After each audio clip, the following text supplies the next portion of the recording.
You've been in the gym with both fighters now, as far as watching them train. You've sparred with Maidana. You were at Floyd's open media workout. What can you talk about as far as comparisons and different training methods? It's a different training method, definitely. With Chino, we have a traditional round by round method. Maybe 10 rounds of this, 6 rounds of that, 4 rounds of this, back to 8 rounds, whatever. Mayweather trains nonstop for 30 minutes at a time. No rounds, just 30 minutes at a time, and then jumps to another thing for another 30 minutes, and then another 30 minutes, something else. I had never seen that, but it works for him. It may not work for everybody, but if it works for him, why change it, Let's talk a little bit about tonight's fight, obviously.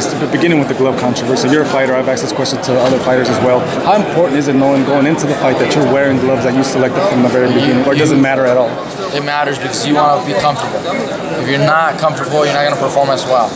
I fought before with some, gloves that were not the ones I chose, and it does affect you a little bit.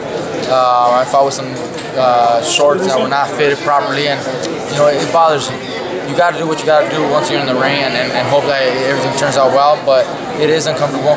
If the gloves were not, approved for whatever reason, then I could understand. But the gloves that my team with Robert and Chino had were approved, and then tonight they say nope, you can't use them.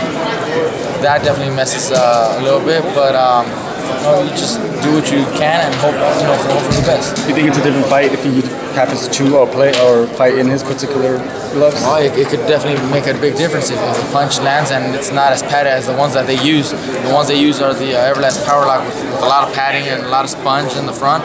The Everlast Mexican style, the traditional style, they still have the padding, but it's a different padding. It's not the sponge, it's a different padding. And so we prefer that. Like we say those are puncher's gloves, just like the raised glove. But if the fighter, wants to kind of be protected, then he'll try to use those bigger gloves, and that's kind of what they did with Chino. They forced him to use the more padded gloves to, have a little more